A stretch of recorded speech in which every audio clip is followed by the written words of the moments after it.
You know what, Skip? I'm done. Say whatever you want, but you're not walking over my name ever again. The room froze. Even the host blinked twice, unsure if he'd just heard LeBron James cut off Skip Bayless on live national TV. Skip smirked, leaning back, that same smug face fans had seen for 2 decades. Touchy today, huh, LeBron? Didn't expect you to show up with your feelings. LeBron didn't blink. He leaned in closer to the camera, voice steady but cold. This ain't about feelings. This is about facts. You've been dragging me for 17 years, and I let it go. But not today. The moderator raised a hand, trying to keep the show on track, but Skip jumped back in. I speak for fans who want truth.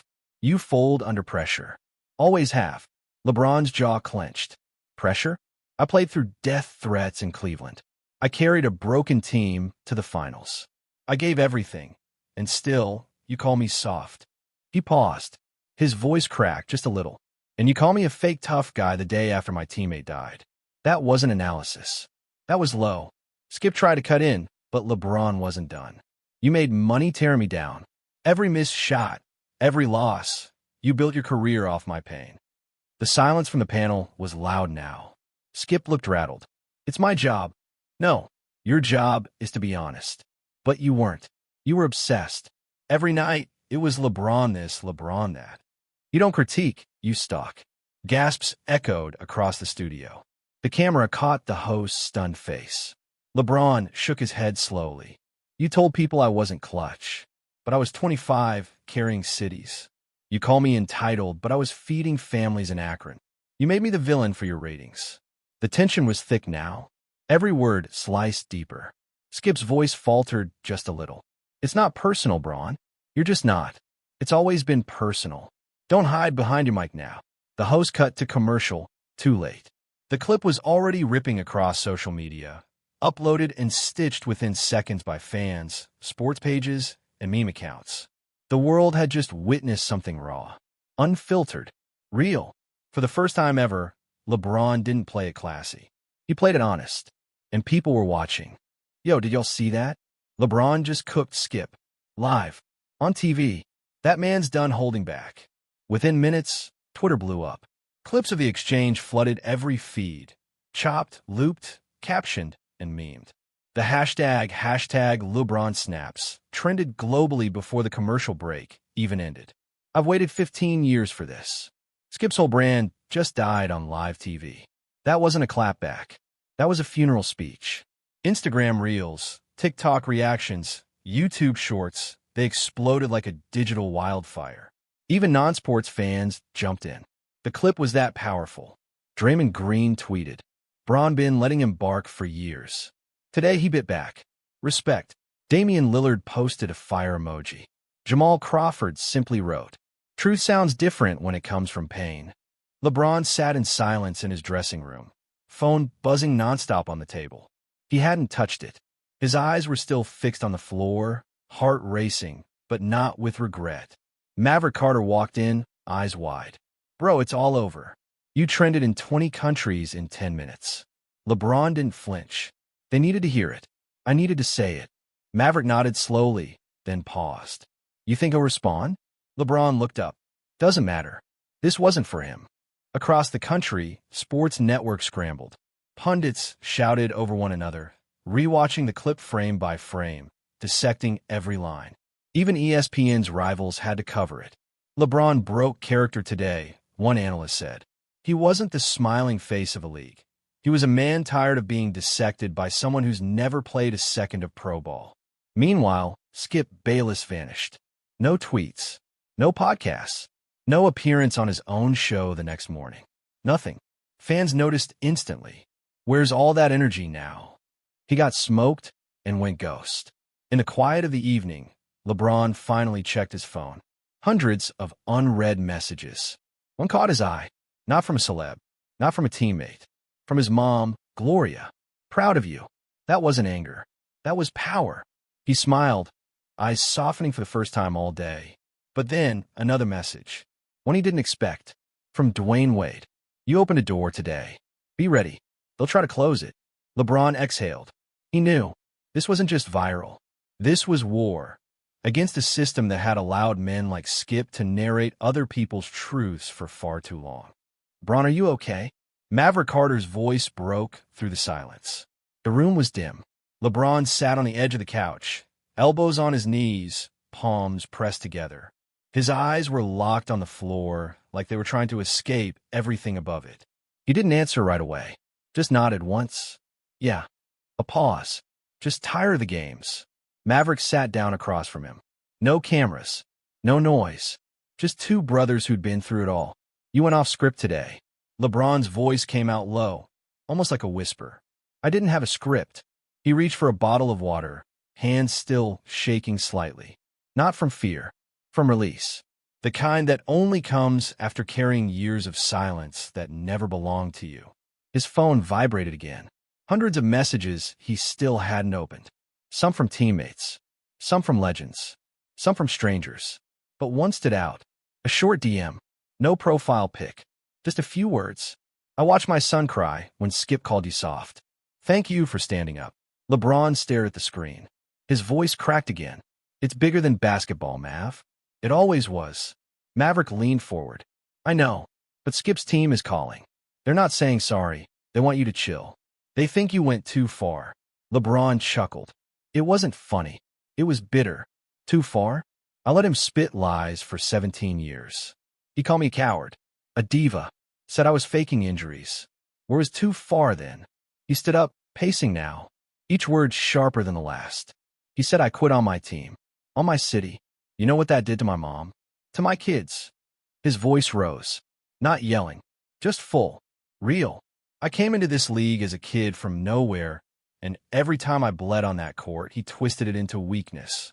Maverick didn't interrupt.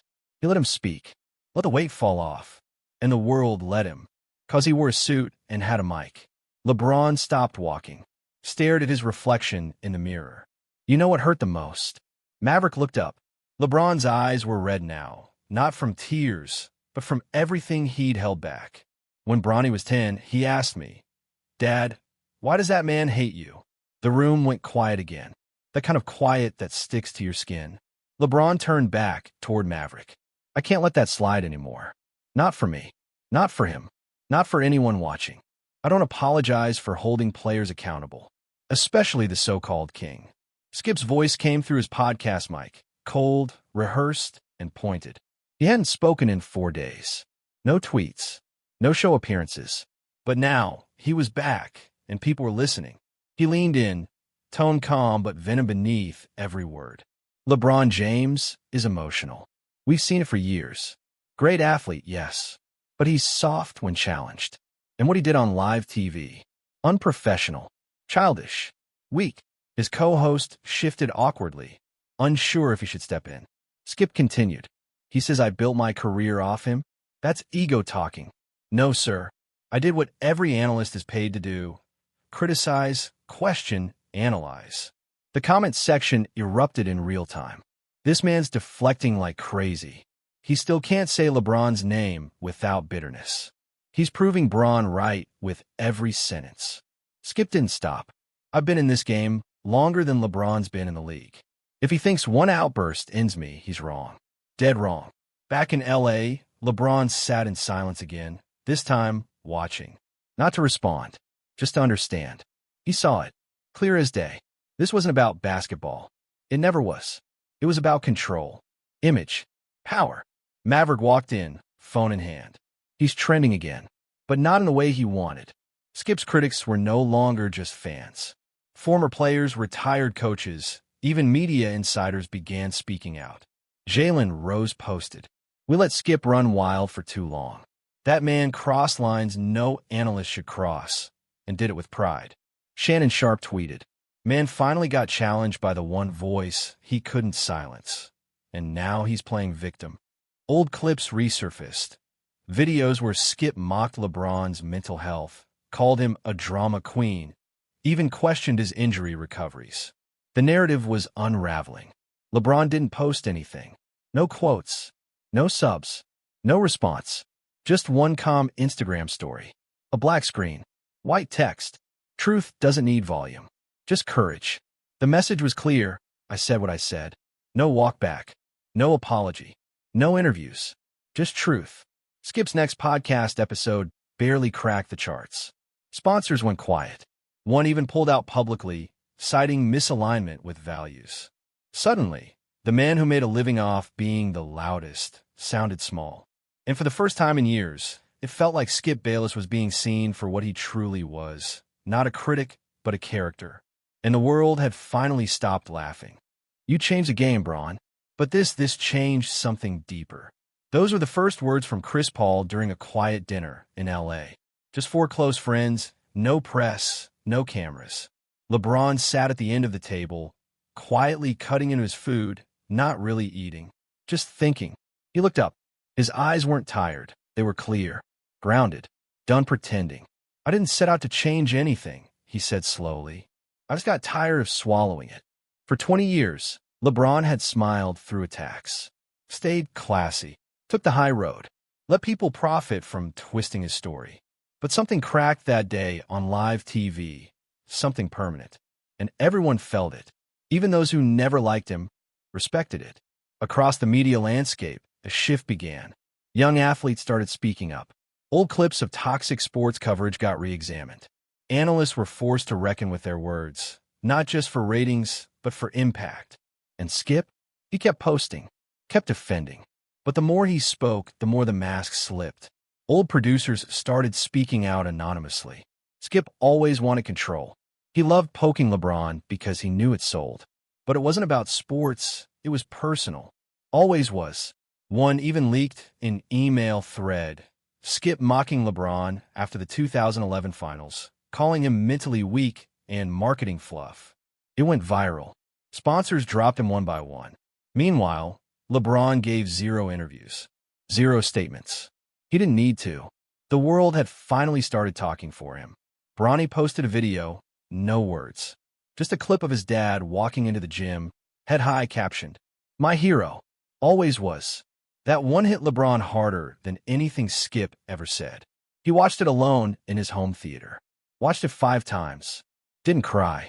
Just sat there, still, with a calm he hadn't felt in years. Because for once, he wasn't fighting the noise. He was above it. Later that night, Savannah leaned against the doorframe, watching him. "You good?" she asked softly. LeBron looked up. "I think for the first time, yeah." She walked over, sat beside him. No words, just presence. And in that silence, LeBron finally understood. This was never about Skip. It was about reclaiming his name, his truth, and giving every young black athlete watching the blueprint, "You don't owe your silence to anyone."